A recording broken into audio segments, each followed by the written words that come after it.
اپنے لائبریریز کے اندر رکھنی ہے۔ جناب ڈپٹی سپیکر سر، اگر اس قائد اعظم یونیورسٹی کا جو شعبہ فزکس ہے اس کا نام چینج نہ کیا گیا، میں ہر روز یہاں احتجاج بھی کروں گا۔ اور دوسری سب سے بڑی بات جو قرارداد میں لے کے آنا چاہ رہا ہوں، میں یہ چاہ رہا ہوں کہ افواج پاکستان کے اندر قادیانیوں کی بھرتی پر پابندی لگائی جائے، ایم ڈیوں کی بھرتی پر پابندی لگائی جائے، لوری گروپ کی پابندی لگائی جائے، اس لیے کہ ان کے دین میں، ان کے جھوٹے مذہب کے اندر جہاد فی سبیل اللہ کا کانسیپٹ نہیں ہے۔ اور کتنا ظلم ہوا کہ جب 1971 کی ہم جنگ لڑ رہے ہیں، 10 corps commander general Abdul Ali Qadiani, اس کا بھائی قادیانی، اور میں تو حیران ہوں چودھری ظفر اللہ ایئر فورس کا چیف، وہ قادیانی۔ کیا یہ لوگ جو ہمارے نبی کے ختم نبوت پر صلی اللہ علیہ وآلہ وسلم رقیق حملے کرتے ہیں، کیا اس کے نام پہ یہ بننے والے ملک سے وفادار ہوں گے؟ اتنی جرات سے کوئی بات نہیں کرے گا۔ جناب ڈپٹی سپیکر سر، آج وقت ہے، آج فیصلہ لے لو، ورنہ یہ زندگی بڑی مختصر ہے۔ ٹریلین ایئرز کا سفر قبر کے اندر ہے، عالم برزخ ہے، روز محشر ہے، شفاعت ہے، ایک طرف جنت ہے، ایک طرف دوزخ ہے۔ آج فیصلہ کر لو کہ نبی کے دشمنوں کو اس ملک کے اندر ہم اہم عہدوں پر نہیں دیکھنا چاہتے۔ آج گریڈ 22 کے لوگ کیوں نہیں آ کے آپ کو ایک حلف نامہ دیتے کہ ہم آقا علیہ السلام صلی اللہ علیہ وآلہ وسلم، ان کے نالین پاک پہ ہماری نسلیں قربان ہوں، ہم ان کی ختم نبوت پر ایمان رکھتے ہیں۔ یہ پاکستان ہے، یہ اسلامی جمہوریہ پاکستان ہے، یہ 22 کروڑ عوام کا ملک ہے۔ اس میں تمام مکتب فکر اس چیز پر اتفاق کرتے ہیں۔ میں 4 عدالتوں کے حوالے آپ کو دے رہا ہوں۔ 2 حوالہ جات جو ہے وہ پاکستان بننے سے پہلے کے، 2 حوالہ جات جو ہے وہ پاکستان کے بعد ہے۔ ایک سول جج ہے فاروقی صاحب، ایک بہاولپور کی عدالت میں سیشن جج کا فیصلہ ہے، ایک گرداسپور کی عدالت میں جج مسلمان نہیں ہے، وہ فیصلہ دے رہا ہے کہ یہ فرقہ مسلمانوں کا فرقہ نہیں ہے۔ اگر لڑکی مسلمان ہے، لڑکا قادیانی، لوہری، احمدی، یہ نکاح نہیں ہو سکتا۔ یہ 4 فیصلے ہیں۔ یہ تو ہمارے 74 کے آئین، کیا وہ لوگ تھے؟ لوگ مجھے کہتے ہیں، میں سیاست سے ہٹ کے بات کرتا ہوں، ذوالفقار علی بھٹو کو میں اس لیے شہید کہتا ہوں کہ اس نے ختم نبوت کا تحفظ کیا تھا، اس کو تختہ دار پہ چڑھنا پڑا۔ اور جناب اسپیکر، آج لوگوں کو تختہ دار چومنا پڑے گا۔ طارق اللہ صاحب، قائد اعظم یونیورسٹی والا، آپ قرارداد لے آئیں، اور افواج پاکستان میں قادیانیوں کی بھرتی پر پابندی پر میں قرارداد لے کے آؤں گا۔ میں اس پہ مناظرہ کرنے کے لیے تیار ہوں۔ جو شخص جہاد فی سبیل اللہ پر ایمان نہیں رکھتا، وہ ہماری پاک فوج کا حصہ نہیں ہو سکتا۔ یہ ایک مسلمہ حقیقت ہے۔ اگر آپ لوگ اس سے آنکھیں چرائیں گے، یہ دنیا میں بھی ذلت ہے، آخرت میں بھی ذلت ہے۔ اور جناب، میں حیران ہوں ہماری عدالتوں کے کردار پر۔ عطا اللہ شاہ بخاری رحمۃ اللہ تعالیٰ کو جسٹس منیر نے بلایا، مکالمہ ہو رہا ہے کس کے درمیان؟ ایک بخاری سید کے درمیان۔ اور جسٹس منیر کے فیصلے کو جس طرح اس نے 1953 کی رپورٹ کے اوپر ایک جو ختم نبوت کی تحریک چلی تھی، اس پہ وہ بطور لاہور ہائی کورٹ کے چیف جسٹس ایک رپورٹ لکھی، اور اقبال کا بیٹا جسٹس اقبال تڑپ اٹھا۔ جاوید اقبال نے کہا کہ کاش اس رپورٹ کو شائع نہ کیا جائے۔ میں یہ کہنا چاہتا ہوں کہ جسٹس منیر کی رپورٹ ایک دروازہ کھول رہی ہے قادیانیوں کے لیے۔ میں دکھ سے کہہ رہا ہوں، جہاں مولوی تمیز الدین کے خلاف جسٹس منیر نے فیصلہ دے کر ملک کو 2 لخت کیا، وہاں وہ شخص قادیانیوں کے حق میں فیصلہ دینے کو جا رہا تھا۔ شکر ہے اللہ کے کہ اس وقت ایمان افروز طاقتیں وہ طاقت میں تھی۔ یہ ہماری تاریخ کا ایک سیاہ باپ ہے۔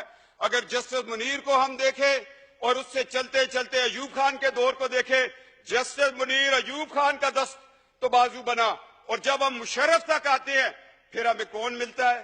کہیں ہمیں ڈوگر کورٹس ملتی ہیں، کہیں ہمیں جسٹس ارشاد ملتا ہے۔ کیا یہ لوگ کل، یہ تو آج ان کی 3 سال کی نوکریاں ختم ہو گئی ہیں، کیا ان کو یہ حق حاصل تھا کہ یہ قادیانیوں، مرتدوں، احمدیوں، لاہوریوں کو یہ اپنے قانون کے نیچے بٹھا کر ان کو ایک دفاع دیتے؟ اس سارے بیک گراؤنڈ کو میں ذہن میں رکھتے ہوئے میں آج ڈپٹی اسپیکر سر ریکویسٹ کر رہا ہوں 22 کروڑ کی اسمبلی کو کہ خدا کے لیے ہمارے عدلیہ کے اندر جو لوگ بیٹھے ہوئے ان کا بھی عقیدہ ختم نبوت پہ سرٹیفکیٹ کو دستخط کروانا چاہیے. کیا کہ یہ ماضی میں یہ لوگ اس فرقے سے تعلق تو نہیں رکھتے تھے یا چھپ کے ہماری صفوں میں بیٹھ کے ہیں؟ کیا یہ قرآن اور سنت کے مطابق ہمارے فیصلے کریں گے؟ آج ہمیں عدلیہ کے نظام میں بھی یہ تبدیلی لانی پڑے گی, افواج پاکستان کی بھرتی میں لانی پڑے گی, اور میں کہتا ہوں نادرا والوں کو اب بتانا پڑے گا کہ جو لوگ ڈیول نیشنل ہیں, ہمارا پاسپورٹ بھی رکھا ہوا ہے, برطانیہ کا بھی رکھا ہوا ہے, امریکہ کا بھی رکھا ہے, باقی ممالک کا رکھا ہے, کیا ان لوگوں پہ کوئی کڑی نظر رکھ رہا ہے کہ وہ ان ملکوں سے اسرائیل کو وزٹ کرتے ہوں؟ اور ہمارا ملک, ہم ایک ایٹمی پاکستان ہے, ہم نے ایٹامک انرجی کمیشن کو بچانا ہے, ان سازشوں سے بچانا ہے. لہذا تحفظ ختم نبوت کا قانون الیکشن کمیشن کو بھی بتانا پڑے گا, اور ہر پارٹی کو چاہیے کہ جب وہ ٹکٹ دے تو ساتھ ایک سرٹیفکیٹ اقرار نامہ وہاں پہ بھی لیا جائے کہ میں آقا علیہ السلام محبوب خدا نبی برحق پر, اس کی ختم نبوت پر یا خاتم النبیین پر میں ایمان رکھتا ہوں, پھر اس کو ٹکٹ دیا جائے, پھر یہ بات آگے چلے. میں چاہتا ہوں کہ جو ہمارے ایٹامک انرجی کمیشن ہے اس پہ بھی کام کیا جائے. ایجنسیاں ہم ایم این ایز کے پیچھے نہ دوڑیں, ہمارے ٹیلی فون نہ ریکارڈ کریں. ہمیں تو الحمدللہ ایک لاکھ لوگوں نے بھیج کر کے یہاں بھیجا ہوا ہے. ہمیں تو ایک لاکھ لوگوں کا اعتماد ہے, وہ خواہ کسی بھی پارٹی سے ہوں. ہمیں تو صادق و امین اسی دن کہہ دیتے ہیں لوگ جب رات کو بکسے کھلتے ہیں. ہمیں کسی سے صادق و امین کا سرٹیفکیٹ نہیں چاہیے. ہمارے ماں باپ کی تربیت ہی ہمارے لیے صادق و امین ہے. کیوں شاہ محمود قریشی صاحب, جن آستانوں پہ ہم بیٹھ کر لوگوں کو فیض دیتے ہیں, اس سے بڑا صادق و امین کا سبق کوئی اور دے گا ہمیں؟ تو جناب ڈپٹی اسپیکر, آج تاریخ کے اوراق میں 4 پوائنٹ لے کے آ گیا ہوں. آپ اس کے کسٹوڈین ہیں. ایک تو قائد اعظم یونیورسٹی میں فزکس ڈپارٹمنٹ کے نام کو کسی مسلمان کے نام پہ رکھے. افواج پاکستان کے اندر قادیانیوں کی بھرتی پر پابندی لگائیں. گریڈ 22 کا افسر بھی آ کر جہاں پر بتائے گا کہ میں عقیدہ ختم نبوت پر ایمان رکھتا ہوں. پاکستان ایٹامک انرجی کمیشن میں ان پہ پابندی لگائے. ایک احساس ادارہ ہے, اس میں کوئی ایسا شخص بیٹھا ہو جو نظریہ پاکستان کے خلاف ہو, جو بنگلہ دیش بننے پر ربوے میں چراغاں کر رہا ہو, جو پاکستان کے ساتھ ہونے والی 12 اکتوبر کو جب مارچ لا لگا, آئین توڑ دیا گیا, یہ لوگ خوشیاں منا رہے تھے کہ جس آئین نے ہمیں کافر قرار دیا وہ ٹوٹ گیا. میں نے بیان دیا, میں جیل میں تھا, میں نے کہا 12 اکتوبر کا انقلاب فوجی انقلاب نہیں ہے, یہ قادیانی انقلاب, اس لیے کہ مشرف کا سارا سسرال قادیانی تھا, اور ان کا طریقہ کار یہ اپنی بیٹیاں بڑے بڑے عہدوں میں بیاہ کر پھر ان بیٹیوں سے یہ کام لیتے ہیں آگے. جناب ڈپٹی اسپیکر, میں تلخ حقائق بیان کر رہا ہوں صرف اور صرف اس لیے, اللہ کی رضا کے لیے اور نبی کی شفاعت کے لیے یہ میں الفاظ بیان کر رہا ہوں. میں بطور ایک آستانے کے ایک خانوادہ ہونے کی نیت سے, اس حیثیت سے میرے اوپر یہ فرض ہے, میری رگوں میں جو خون علی دوڑ رہا ہے وہ کہتے ہیں آپ کو صداقت کی بات کرو, چھوڑ دو اس ایم این اے شپ کو, چھوڑ دو اس دنیا کی رفت کو, اس عزت کو. تمہارے لیے اللہ نے اور عزتیں اور رفتیں رکھی ہوئی ہیں. جناب ڈپٹی اسپیکر, یہ کردار آپ کو بھی ادا کرنا پڑے گا. یہ 4 میرے پوائنٹ ہیں. اگر یہ طارق اللہ صاحب اور یہ سارے مل کے انشاءاللہ تعالی شاہ محمود قریشی صاحب سیاست سے ہٹ کے میرے ساتھ اس بات پہ چلیں گے, تو کل جب ان کے بزرگوں کا عرس ہوگا تو میں جا کے وہاں پر اس چیز کی شہادت دوں گا. جناب ڈپٹی اسپیکر, اب ہمیں 2 دن میں جواب چاہیے, ورنہ ہاؤس کا سینس لے لیں.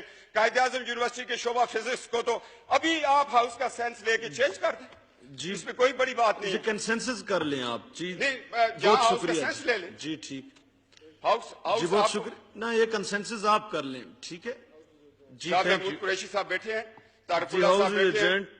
To meet again on Wednesday, the 11th October 2017 at 10:30 a.m.